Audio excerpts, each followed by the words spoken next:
अब क्लॉज 21 से स्टार्ट करते हैं, बाकी की जो हमारी डेफिनेशन रह गई थी। क्लॉज 21 क्या कहता है? Movable property. मूवेबल प्रॉपर्टी क्या चीज होती है? ध्यान से पढ़ना, काफी इंपॉर्टेंट डेफिनेशन है ये वाली। Includes property of every description, हर टाइप की प्रॉपर्टी इसमें इंक्लूड होगी except a land and a thing attach to earth और permanently fasten to anything which is attach to earth. कोई भी ऐसी चीज जो या तो जमीन के साथ हमारी अटैच है, या thing attach to the earth और permanently fasten to anything which is attach to earth, या परमानेंटली हमारे किसी यूज के लिए अटैच कर दी गई है लैंड के साथ या अर्थ के साथ। फॉर एग्जाम्पल, जैसे आपका कोई डोर वगैरह है, कोई फैन है, ठीक है, उसको अटैच कर दिया गया फॉर द परमानेंट यूज। अब वो क्या हो गई है? वो मूवेबल प्रॉपर्टी नहीं बची है, वो इमूवेबल प्रॉपर्टी हो गई है। तभी यहाँ पे कह रहा है includes property of every description, जो भी चीजें अटैच टू अर्थ है, जमीन से जुड़ी हुई है, वो सारी की सारी प्रॉपर्टीज को छोड़ के इसके अलावा जो भी प्रॉपर्टी बचती है वो सारी की सारी मूवेबल प्रॉपर्टी हो जाएगी। नेक्स्ट है नंबर, इसको आप छोड़ सकते हो, इंपॉर्टेंट नहीं है। एक बेसिक सी चीज कह रहा है, words importing the regular singular number includes plural number and plural number includes singular number. Important नहीं है, छोड़ सकते हैं। 23 ओथ भी आप छोड़ सकते हैं। ऑफेंस 24 काफी इंपॉर्टेंट है, ये आपको थोड़ा सा याद करनी पड़ेगी, थोड़ा सा रटना पड़ेगा इसको। Offense except in this chapter and the section mentioned in subsection clause A to B, the word offense means a thing made punishable with by this Samhita. Offence हम किसको बोलेंगे? जो भी ऐसा एक्ट है, means a thing which is made punishable with, जिसको BNS ने offence बोला हुआ है उसको हम ऑफेंस समझेंगे, और जिसको बीएनएस ने पनिशेबल किया हुआ है उसको हम ऑफेंस समझेंगे। क्लियर? बाकी का आप एक बार पढ़ लेना सेक्शन, इसमें खास इंपॉर्टेंट नहीं है सेक्शन, इसका क्लॉज इंपॉर्टेंट हो जाता है कहाँ पे ऑफेंस मेंशन किया हुआ है। नेक्स्ट है ओमिशन। अब हमने इससे पहले एक चीज देखी थी, लीगली टू डू। ठीक है, लीगली टू डू में क्या था कि आप किस चीज को करने के लिए लीगली बाउंड हो। अगर आप उस लीगल चीज को नहीं करते हो तो उसको ओमिशन बोलेंगे हम। जैसे मैंने आपको एक एग्जांपल दिया था कि कोई सिक्योरिटी गार्ड है, कोई पुलिस ऑफिसर है, उसका काम क्या है? To protect the bank, bank को सेव करने का। जिस टाइम रॉबरी हो रही है उसका काम था, जो रॉबरी हो रही है उसको होने से बचाना, लेकिन उसने क्या किया? अपना काम जिसके लिए वो लीगली बाउंड था वो काम प्रॉपर तरीके से नहीं किया, उसको हम ओमिशन बोलेंगे। पढ़ लेते हैं। Omission denotes as well as a series of omission as a single omission. जैसे मैंने आपको पहले एग्जांपल दिया था, अगर एक ही ट्रांजैक्शन के बीच में ओमिशन हो रही है, चाहे एक, दो, तीन, चार, पांच, वो एक ही सीरीज की ओमिशन को माना जाएगा। जैसे मैंने आपको इससे पहले के स्लैप वाला एग्जांपल दिया था एक्ट में, कि अगर आपने एक स्लैप मारा, दो मारा, तीन मारा, तो उसको एक ही ट्रांजैक्शन के बीच में एक ही सीरीज में काउंट किया जाएगा। सिमिलर टाइप की ओमिशन की यहाँ पे बात कर रहा है। अगर कोई ओमिशन एक चीज है, एक करी, दूसरी करी, तीसरी करी, वो एक ही एक्ट के बीच में इंक्लूड हो जाएगी आपकी। ओमिशन होता क्या है? जिस भी काम को करने के लिए आप लीगली बाउंड थे वो आपने नहीं किया। क्लियर? नेक्स्ट है 26 पर्सन। पर्सन इंक्लूड्स, ये थोड़ा सा इंपॉर्टेंट है, प्री में काफी बार इसमें से क्वेश्चन पूछ लेते हैं, इसको आप एक बार मार्क कर लीजिए। Person includes any company, association और body of person when incorporated और नॉट। पर्सन की डेफिनेशन में कौन कौन इंक्लूड होता है, ये प्री का काफी बार एग्जाम में क्वेश्चन पूछा हुआ है, इसको एक बार थोड़ा देख लेना। यानी कंपनी, एसोसिएशन और बॉडी ऑफ पर्सन, ठीक है, ये तीनों पर्सन इंक्लूड होते हैं पर्सन की डेफिनेशन में। ये एग्जाम में काफी बार आपसे क्वेश्चन पूछ लेते हैं। नेक्स्ट है public. Public include any class of public और एनी कम्युनिटी, कोई भी पब्लिक या किसी टाइप की कोई कम्युनिटी हो वो भी पब्लिक की डेफिनेशन में इंक्लूड करती है। क्लियर? ये बेसिक बेसिक सी डेफिनेशन है, इतनी एग्जाम में आने के लिए ज्यादा इंपॉर्टेंट नहीं है। जो जो इंपॉर्टेंट है वो मैं आपको साथ साथ बताता हुआ चल रहा हूँ, उस पर थोड़ा सा ज्यादा ध्यान देना। नेक्स्ट है हमारी पब्लिक सर्वेंट। ये हमारी बहुत इंपॉर्टेंट डेफिनेशन है, पहले आईपीसी में भी बहुत इंपॉर्टेंट थी, अभी भी बहुत इंपॉर्टेंट है, एज इट इज सेम है। सेक्शन नंबर इसका चेंज हो गया, सेक्शन इसका क्लॉज 28 हो गया है। पब्लिक सर्वेंट क्या होता है? कोई भी पब्लिक सर्वेंट जो हमारा इंक्लूड हो रहा है क्लॉज 28 से, ए से लेके के तक की डेफिनेशन में। इसमें हमारे जो जजेस हैं, पुलिस ऑफिसर है, जेलर है, रिवेन्यू ऑफिसर है, या कोर्ट का कोई ऑफिसर है, ये सभी के सभी लोग पब्लिक सर्वेंट की कैटेगरी में फॉल करते हैं। आप ए से लेके के तक को एक बार देख लेना, आपको क्लैरिटी हो जाएगी किस किन लोगों को पब्लिक सर्वेंट की कैटेगरी में डाला हुआ है। जैसे हमारा ए है, every commission officer in army, navy और एयरफोर्स। कोई भी ऐसा ऑफिसर जो आर्मी, नेवी या एयरफोर्स में हो वो पब्लिक सर्वेंट की कैटेगरी में फॉल करेगा। सेकंड क्लॉज हमारा जजेस के बारे में बात करता है। Every judge, including any person, a power to discharge whether himself or member of body of person or adjudicatory function. और डिस्ट्रिक्ट कोर्ट है, हाई कोर्ट है, सेशंस कोर्ट है, ये हमारा सुप्रीम कोर्ट है, जितने भी जजेस है सारे के सारे उसमें पब्लिक सर्वेंट की कैटेगरी में फॉल करते हैं। इसके बाद every officer of a court include liquidator, receiver, commissioner was on duty, कोई भी इन्वेस्टिगेशन कर रहा है किसी भी टाइप के, वो भी पब्लिक सर्वेंट की कैटेगरी में इन्वॉल्व है। उसके बाद हमारा ई क्लॉज में है आर्बिट्रेटर है, या इसके आगे हमारी बात हो रही है जेलर के बारे में बात हो रही है, रिवेन्यू ऑफिसर के बारे में बात हो रही है। ये सभी के सभी लोग पब्लिक सर्वेंट की कैटेगरी में फॉल करते हैं। इसमें दो इंपॉर्टेंट केस लॉज है, एक बार आप ये देख लेना। A R Antulay versus R N Nayak. A R Antulay versus R N Nayak. इस लैंडमार्क जजमेंट में कोर्ट ने क्या चीज बोली थी कि जो एमएलए है ना, MLA is not a public servant. ये आप केस लो एक बार अच्छे से देख लेना, इसको रीड कर लेना, काफी इंपॉर्टेंट लैंडमार्क जजमेंट है, काफी बारी एग्जाम में पूछते हैं। इसमें मेजरली जो हमारा A R Antulay versus R N Nayak का केस है, इसमें क्या बोला था, जो एमएलए है वो पब्लिक सर्वेंट की कैटेगरी में फॉल नहीं करता। सिमिलर टाइप एम के करुणा वर्सेस यूनियन ऑफ इंडिया में बोली थी, जो हमारा सेकंड वाला केस है एम के करुणा वर्सेस यूनियन ऑफ इंडिया। इसमें क्या चीज बोली थी, जो सीएम और काउंसिल ऑफ मिनिस्टर्स हैं, सीएम और काउंसिल ऑफ मिनिस्टर्स हैं, अकॉर्डिंग टू आईपीसी, आईपीसी के अकॉर्डिंग वो पब्लिक सर्वेंट की कैटेगरी में फॉल करते हैं। किसी अदर लॉ के अंदर अगर उनको पब्लिक सर्वेंट नहीं बोला गया इज अ डिफरेंट थिंग, लेकिन आईपीसी के अंदर वो पब्लिक सर्वेंट की कैटेगरी में फॉल करते हैं। ये चीज थोड़ा सा ध्यान रखना। क्लियर। नेक्स्ट है हमारा क्लॉज 29। क्लॉज 29 क्या कहता है, reason to believe. Reason to believe का मतलब a person is said to reason to believe a thing if is sufficient to cause to believe that thing but not otherwise। अगर किसी person को लग रहा है कि भाई किसी चीज के ऊपर बिलीव करके कि हाँ कुछ रीजन है इसके ऊपर बिलीव किया जा सकता है, उसको रीजन टू बिलीव बोलेंगे। क्लॉज 30 है स्पेशल लॉ। जैसे मैंने आपको लोकल लॉ बताया था, सिमिलर टाइप की चीज होती है special law.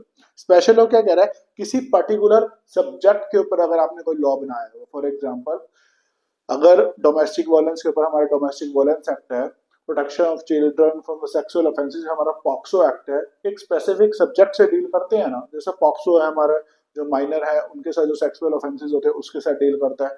Domestic violence act है हमारा जो डोमेस्टिक वायलेंस के केसेस होता है स्पेसिफिक उनके साथ डील करता है, उनको स्पेशल लॉ बोलते हैं। क्लियर। नेक्स्ट है valuable security. means a document which is a purport to be a document whereby any legal right is created, extended, transferred, restricted, executed or released, or where any person acknowledges that he lies under legal liability or has certain legal rights। क्या चीज कह रहा है, कोई भी ऐसी valuable security means a document which is purport to be document whether any legal right or created, जिसे क्या है आपका एक legal right create कर दिया गया। कोई bill of exchange है, इसका illustration देखो, illustration से आपको ज्यादा अच्छे से clarity हो जाएगी। A writes his name on the back of a bill of exchange as the effect of endorsement is to transfer the right of bill. Any person who has become the lawful holder of the endorsement is a valuable security। अब जैसे check का example ले लो, check के ऊपर अगर आपने अपना नाम लिख दिया, वो क्या है आपके एक वैल्यूएबल सिक्योरिटी हो गई, जिसका नाम उसके जिसपे मतलब उसके ऊपर जिसका नाम लिखा जाएगा वो जाके उतनी अमाउंट उसमें से रिडीम करवा सकता है। नेक्स्ट है 32 vessel. Vessel means anything made for the convenience by water of human being or a property। कोई भी ऐसी चीज, कोई हमारी शिप वगैरह है जो हमारी ओशन वगैरह में समुद्र में चल रही है, किस चीज को ट्रांसपोर्ट करने के लिए, कोई गुड्स को, ह्यूमंस को या किसी टाइप की प्रॉपर्टी को अगर वो ट्रांसफर कर रही है, उन सारी चीजों को जो भी पानी के बीच में चल रही है वेसल बोलेंगे, चाहे ह्यूमन के लिए चाहे किसी प्रॉपर्टी के लिए। वॉलंटरी 33 है, वॉलंटरी बात करता है a person is said to be cause and effect voluntary when he cause means by initiated to cause it। कब हम वॉलंटरी मानेंगे, वॉलंटरी का मतलब होता है स्व इच्छा से। ठीक है, इसका इलस्ट्रेशन देखते हैं, इलस्ट्रेशन से आपको ज्यादा अच्छे से क्लियर हो जाएगा। A set fire by night, a set fire by night to an inhabited house in a large town for the purpose of facilitating a robbery and thus cause the death of a person। A may cause have intended to cause death and may he be sorry for that death has been caused by this act, yet if he know that he was likely to cause death he was called death voluntary। क्या चीज कह रहा है, अगर आपने A set fire by night, आपने कहीं पे आग लगा दी टू एन एबिटेंट house in a large town, किसी घर में किसी बड़े टाउन के, for the purpose of facilitating a robbery, robbery को फैसिलिटेट करने के लिए, and thus causes the death of a person, जिसकी वजह से क्या हुआ किसी पर्सन की डेथ हो गई, here may not have intended to cause death, लेकिन आपकी इंटेंशन नहीं थी उसकी डेथ करने की, and may even be sorry for that death, और आपको उसके लिए बुरा भी लगा, sorry that death has been caused by the act if he know that he was likely to cause death. अगर आपको पता था कि जो मैं एक्ट कर रहा हूं उससे किसी पर्सन की डेथ हो सकती है, किसी पर्सन का लॉस हो सकता है, तो अगर तब भी आपने वो काम किया, आपकी नॉलेज में था, उसको हम वॉलंटरी बोलेंगे कि आपने स्व इच्छा से वो काम किया और आपको डेथ के लिए वहां पे लायबल किया जाएगा। क्लियर?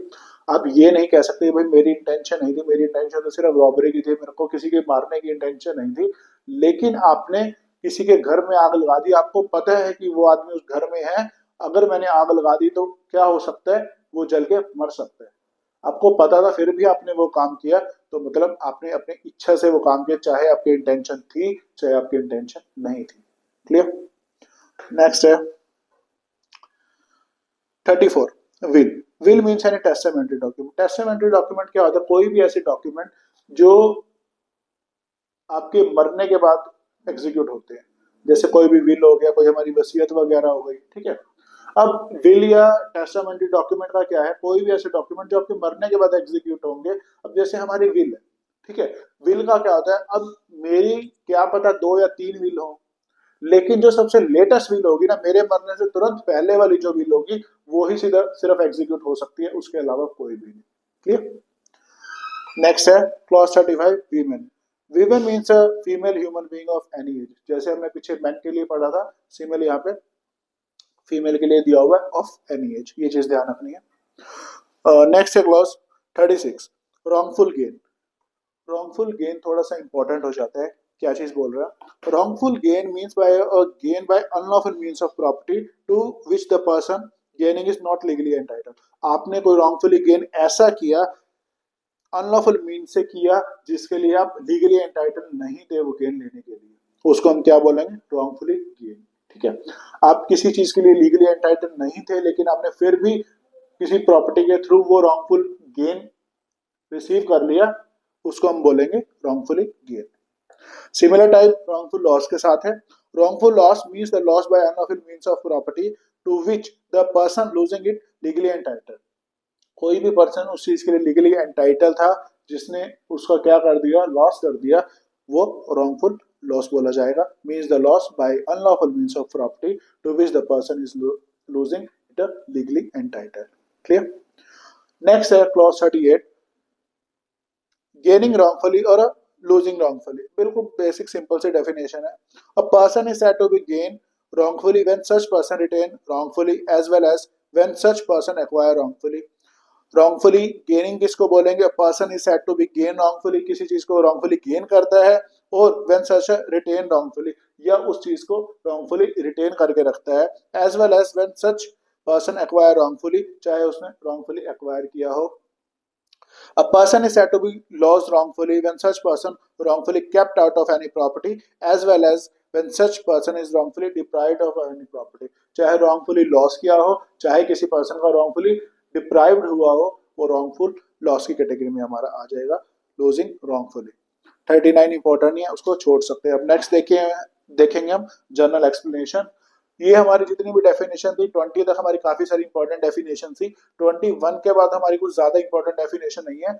आपको मैं मार्क करवा देता हूँ कौन कौन सी आपके लिए ज्यादा इंपॉर्टेंट है। Clause 21, movable property. उसके बाद आप आ जाओ 24, उसके बाद आप आ जाओ 26, 28 काफी इंपॉर्टेंट है,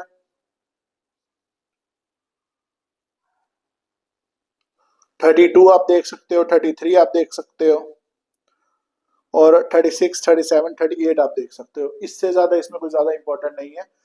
आपको अगर ये बेसिक क्लैरिटी इनकी हो गई है तो आपको आगे पढ़ने में काफी आसानी होगी। ये हमने एक बार सुपरफिशियली इनको लेते हुए चले हैं कि बेसिक बेसिक जो कंसेप्ट आपको वो क्लियर हो जाए। जैसे हम आगे सेक्शंस में जाएंगे, सेक्शंस में इनका यूज होगा, वहां पे हम इसको अकॉर्डिंगली डील करेंगे और डिटेल में इनको पढ़ते हुए चलेंगे। अब हम स्टार्ट करते हैं हमारा सेक्शन नंबर 3 से। सेक्शन नंबर 3 के बात करते हैं जनरल एक्सप्लेनेशन के बारे में। यहाँ पे कुछ ऐसी एक्सप्लेनेशन बताई हुई है जो हमारी पूरी की पूरी आगे एक्ट में एज इट इज कंटिन्यू समझी जाएंगी। ठीक है, अब स्टार्ट करते हैं। क्लॉज 3 का फर्स्ट क्या कह रहा है? Through out this Samhita every definition of an offence Every penal provision and every illustration or every such definition or penal provision shall be understood subject to the exceptions contained in this chapter entitled General Exceptions, through whose exception are not repeated in such definition, penal provision, illustration. इस journal explanation के बीच में कुछ exceptions बताई हुई हैं, पूरे के पूरे हमारे पीनल में, इलिस्ट्रेशन में, पूरे के पूरे हमारे एक्ट में वो सब्जेक्ट टू द प्रोविजन चलेगी, उनको देखते हुए हम चलेंगे। जो एक्सेप्शंस यहाँ पे दी हुई हैं कि इन केसेस में ये अप्लाई नहीं होगा, तो उन एक्सेप्शंस को हम उन लॉज के साथ, उन प्रोविजंस के साथ पढ़ते हुए चलेंगे।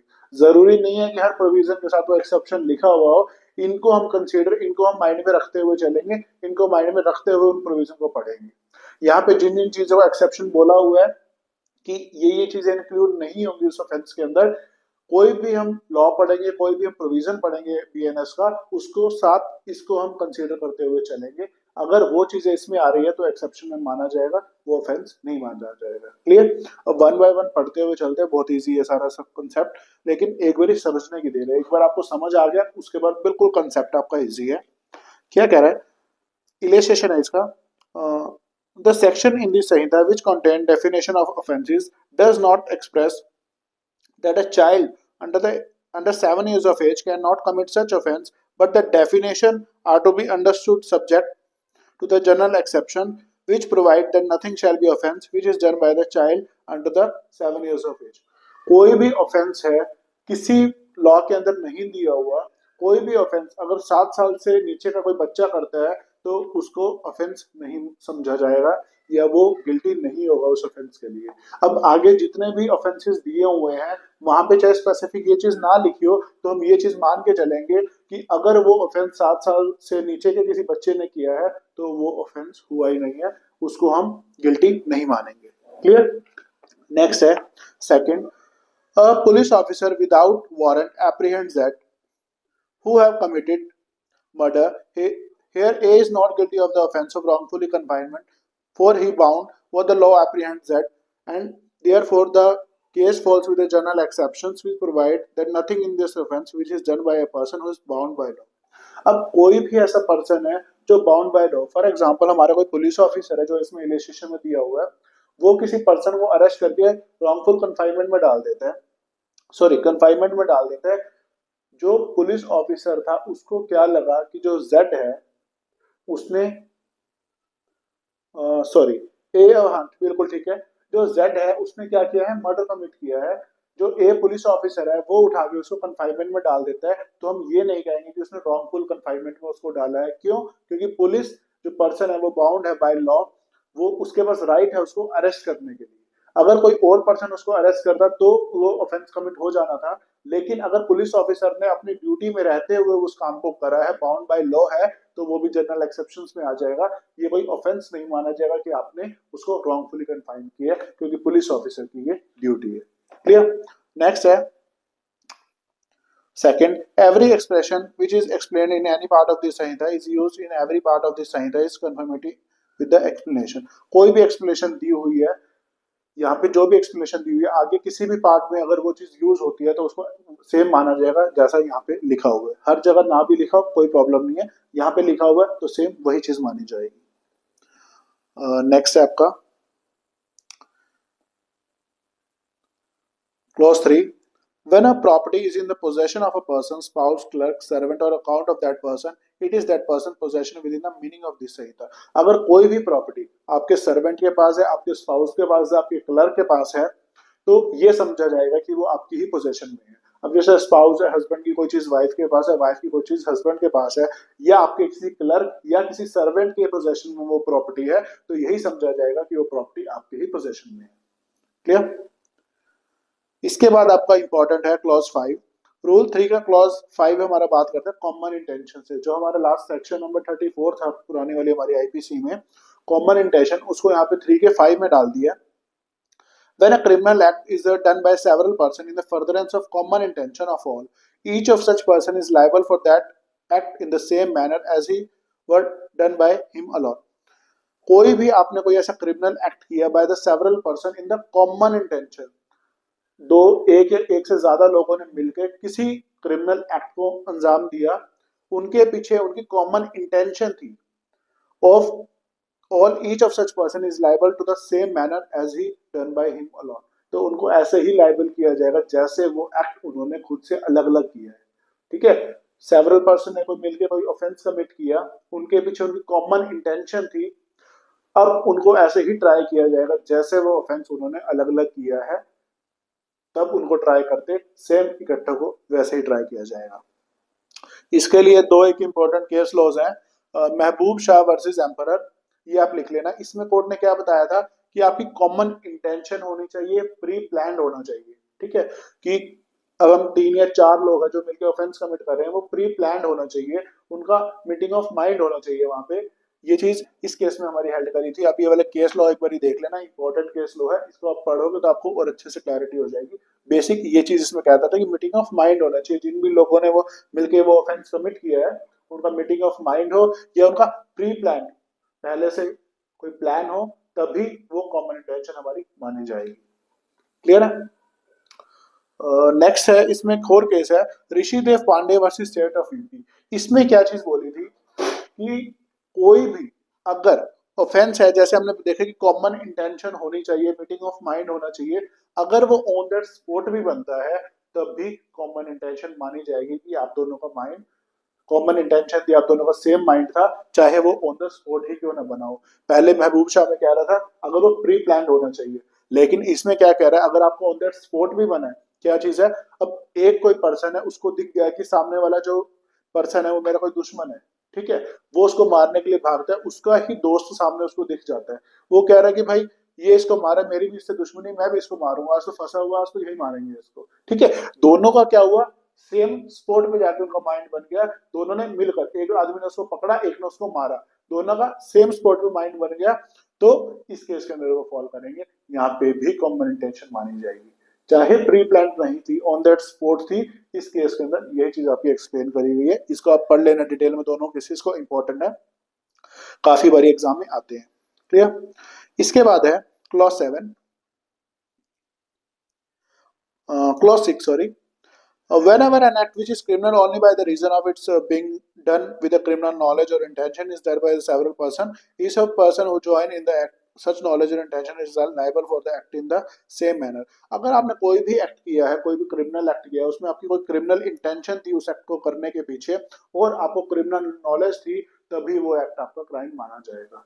क्लियर? चाहे कॉमन लोगों ने मिलकर किया हो, सबकी इंटेंशन और सबकी नॉलेज देखी जाएगी, इनकी क्रिमिनल इंटेंशन थी या क्रिमिनल नॉलेज थी उस एक्ट को करने के पीछे। क्लियर? नेक्स्ट है क्लॉज 7। क्लॉज 7 क्या कहता है, whenever the causing of certain effect and attempt cause that effect by an act or by an omission is an offense, it is understood that the causing of that effect partly by an act or partly by the omission। आपने कुछ ऐसा काम किया जो आपको नहीं करना चाहिए था, या आपने कुछ ऐसा काम करना था जो आपने नहीं किया, partly bye the act and partly by the omission. ठीक है, दोनों चीजें हैं, जो काम आपको करना चाहिए था आपने नहीं किया, ओमिशन, और जो एक्ट आपको, जो काम आपको नहीं करना चाहिए था आपने वो किया।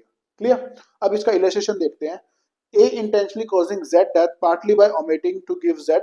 अब क्या है, कोई पर्सन है, ठीक है, कोई जेलर है, जेलर ने क्या किया, जो कैदी था वहां पे उसको खाना देना चाहिए था, टाइम टू टाइम उसको खाना देना चाहिए था, पहले तो उसने खाना नहीं दिया, जो उसकी ड्यूटी थी वो उसने फुलफिल नहीं की, and partly bye beating Z A has committed murder. तो बाद में पहले तो उसने खाना नहीं दिया जिसकी वजह से वो वीक हो गया, उसके बाद उसने उसको मारा भी, उसके साथ मारपीट भी करी जिसकी वजह से उसकी मर्डर हो गया। तो ये क्या था, पार्टली बाय द एक्ट आपने जो उसको मारा, और पार्टली बाय द ओमिशन जो आपने उसको खाना नहीं दिया, इन दोनों चीजों के साथ भी ऑफेंस कमिट हो सकता है, partly bye the act and partly by the omission. Clear? Last में इसको हाईलाइट कर लेना, partly by the omission in the same offence. Clear? इसके बाद है आपका Clause 8, when an officer is committed by means of several acts, whoever intentionally cooperates in the commission of that offence by doing any one of those acts, either singly or jointly with any person, commits that offence। इसका आप illustration, इसका आप ए illustration देख सकते हो। Illustration क्या कहता है, A and B agree to murder that. क्या चीज है, अब यहाँ पे हम एग्जांपल ले लेते हैं पुराने वाले, कोई जेलर है, ठीक है, 2 जेलर है, उनकी हाफ डे की कोई अपनी ड्यूटीज वगैरह है। अब उन्होंने कहा कि भाई जो जेड पर्सन है ना, हमने जेड पर्सन को मारना है, तो उन्होंने क्या किया कि भाई इसको पहले कि जब मेरी शिफ्ट होगी तो उस टाइम मैं इसको जहर दूंगा, ठीक है, लाइट डोज दूंगा, जब आपकी ड्यूटी होगी, आपकी वाली शिफ्ट होगी, तब आप इसको देना। थोड़ा थोड़ा वो डोज देते रहे, लाइट लाइट उसको डोज देते रहे, जिसकी वजह से क्या हुआ, उसकी डेथ हो गई, उसका मर्डर कमिट हो गया। क्लियर। यहाँ पे क्या था, आप दोनों की इंटेंशन कॉमन थी, आपने थोड़ा थोड़ा एक्ट किया जिसकी वजह से वो काम कंप्लीट हुआ। क्लियर। एक बार इसको पढ़ लेते हैं। A and B administer the poison according to the agreement with intent to murder Z. Z die from the effect of the several doses of poison so administered to him. जो Z को poison की dosage दी गई ना, उसकी वजह से उसकी death cause हुई। Here A and B intentionally cooperates in the commission of the murder. यहाँ पे A और B ने क्या किया, दोनों ने मिलकर मर्डर के ऑफेंस को अंजाम तक पहुंचाया। For the case as of such does any act by which the death is caused, they are both of guilty of the offense whose their act are separate. चाहे दोनों के एक्ट सेपरेट थे कोई दिक्कत नहीं, लेकिन दोनों के दोनों मर्डर के लिए लायबल होंगे, क्योंकि जो दोनों ने अलग अलग डोजेज दी उसकी वजह से ही उसकी डेथ हुई, मर्डर कॉज हुआ। क्लियर। इसका आप सिविलाइजेशन भी देख सकते हो। A jailer has a charge on a Z prisoner. A intending to cause Z illegally omits to supply Z with the food, in the consequences of which Z is much reduced in strength, but the starvation is not sufficient to cause death. A is dismissed from his office and B succeed him without collusion of cooperation. इसमें क्या चीज कह रहा है, जैसे पहले वाले हमारे में क्या था कि आप दोनों का एक प्री प्लान्ड एग्रीमेंट था, ठीक है, कि भाई आप भी इसको डोज देना, मैं भी इसको डोज दूंगा, जिसकी वजह से मर जाएगा। सी क्लॉज में क्या कह रहा है कि यहाँ पे आपका चाहे एग्रीमेंट नहीं भी था, लेकिन आपने ऐसा काम किया जिसकी वजह से उसकी डेथ हो गई। अब यहाँ पे एक जेलर था, उसने क्या किया, जो जेड प्रिजनर था, ए इंटेंडिंग टू कॉज जेड की डेथ करने के लिए उसने जो खाना उसको टाइमली देना चाहिए था वो नहीं दिया, ठीक है, जब तक उसकी ड्यूटी थी उसने टाइमली खाना नहीं दिया। ए के बाद जब वहां पे किसी दूसरे जो बी पर्सन था उसकी वहां पे अपॉइंटमेंट हुई, ए वहां से चला गया, ए के खाने देने ना देने की वजह से वो क्या हो गया, बिल्कुल भुखमरी का शिकार हो गया, बिल्कुल ही मरने की हालत में हो गया, लेकिन मरा नहीं था तब तक। और उसके बाद जो बी ने सक्सीड किया विदाउट कोलिजन और कोऑपरेशन विद ए, उसका ए के साथ कोई लेना देना नहीं था, कोई कोऑपरेशन नहीं थी उनकी। With A illegally omits to supply Z with food, knowingly that he is likely thereby to cause Z death. Z dies of the hunger. B is guilty of murder, and A did not cooperate with A. A is guilty of only to attempt to commit murder. जो B वाला jailer आया ना, उसने भी क्या किया, Z को जो प्रिजनर था उसको खाना नहीं दिया, ठीक है, पहले जो जेलर था उसने खाना नहीं दिया, तब तक उसकी डेथ नहीं हुई थी, तब तक वो मरा नहीं था। लेकिन जो बी वाला जेलर आया ना, उसने भी नहीं दिया, उसकी वजह से क्या हुआ, उसकी डेथ कोज हो गई। अब यहाँ पे क्या हुआ, जो हमारा ए वाला जेलर था ना, वो सिर्फ अटेम्प्ट टू मर्डर के लिए लायबल होगा यहाँ पे, क्योंकि जब तक वो था तब तक मरा नहीं था। लेकिन जो हमारा सेकंड वाला बी वाला जेलर था ना, वो हमारा किस चीज के लिए लायबल हो जाएगा, B is guilty of murder. जो हमारा बी था वो मर्डर के लिए लायबल हो जाएगा, क्योंकि जिस टाइम उसने खाना नहीं दिया उस वजह से उसकी डेथ कोज हो गई। क्लियर। अगर आपको अच्छे से क्लियर हो गया तो ठीक है, नहीं एक बार वीडियो को दोबारा से पीछे करके दोबारा से समझने की कोशिश करना, बहुत इजी है। जो फर्स्ट पर्सन था अगर उसने ऑमिट किया, उस वजह से उसकी डेथ नहीं हुई थी, तो वो अटेम्प्ट टू मर्डर के लिए लायबल हुआ। जो सेकंड वाला था उसके केस में वहां पे उसकी डेथ हो गई, तो वो मर्डर के लिए लायबल होगा, ठीक है, चाहे उनके बीच में कोई आपस में कोई एग्रीमेंट नहीं था उसको मारने का तब भी। क्लियर। नेक्स्ट है clause 9, where several persons are engaged or concerned in a commission of an act, criminal act, they may be guilty of different offences by the means of that act. A attack Z under such circumstances to grave provocation that his killing of Z would be only culpable homicide, not attempt to murder, but B having ill will towards Z to intending to kill him and not having been subject to the provocation, assigned A is killing Z. Here through A and B both engage in causing Z death, B is guilty of murder and A is guilty of culpable homicide. क्या है, A attack Z, A ने Z को attack किया, such circumstances of the grave sudden provocation, grave provocation के चक्कर में अगर उसकी वजह से Z की डेथ हो गई, ठीक है, तो उसके ऊपर चार्ज किस चीज का आएगा, कल्पेबल होमिसाइड का आएगा। लेकिन जो बी पर्सन था, जो ए का दोस्त था, उसने क्या देखा कि भाई ए जेड को मार रहा है, मेरी भी इसके साथ दुश्मनी है, मैं भी इसको मार देता हूँ। अगर बी ने भी आके उसको मारा और उस वजह से उसकी डेथ हो गई, बी ने सिर्फ किस लिए मारा, क्योंकि उसकी इलविल थी उसके साथ, ठीक है, तभी उसने आके उसको मारा। अगर वो मारता है तो वहां पे क्या हो जाएगा, वो मर्डर के लिए लाइबिलिटी बन जाएगी उसकी। क्लियर, क्योंकि ए ने तो सडन प्रोवोकेशन में मारा, सडन प्रोवोकेशन में अगर कोई अटेम्प्ट किया जाता है तो कल्पेबल होमिसाइड के अंदर कंसीडर होता है। अगर कोई सडन प्रोवोकेशन नहीं थी, आपकी सिर्फ इलविल थी, आपके सामने वाले के साथ दुश्मनी थी, आपने उसको जाके मारा और आपके मारने की वजह से उसकी डेथ हो गई, उसका मर्डर हो गया, तो वो मर्डर के बेस में कंसीडर हो जाएगा। क्लियर, ये हमारे जनरल एक्सप्लेनेशन थे। इसको आप एक बार दोबारा से बैक करके वीडियोस को देख सकते हो। अगर आपको कहीं कोई डाउट वगैरह लग रहा है, कुछ डाउट हो कमेंट बॉक्स में डाल दिया करो, कुछ फीडबैक हो कमेंट बॉक्स में डाल दिया करो, मुझे आगे वीडियो इंप्रूव करने में उससे और बेनिफिट मिलेगा। क्लियर, बाकी की अब नेक्स्ट की क्लास में हम अपना पनिशमेंट वाला पोर्शन चैप्टर नंबर 2 स्टार्ट करेंगे। यहाँ तक हमारा चैप्टर नंबर 1 कंप्लीट हो जाता है। अब वीडियो को देखो, शेयर करो, लाइक करो। क्लियर, और जिन जिन स्टूडेंट्स को इसकी रिक्वायरमेंट है उसके आप शेयर करो कि बाकियों की भी हेल्प हो सके। Clear, thank you so much. बाकी नेक्स्ट क्लास में हम पढ़ेंगे चैप्टर नंबर 2 पनिशमेंट।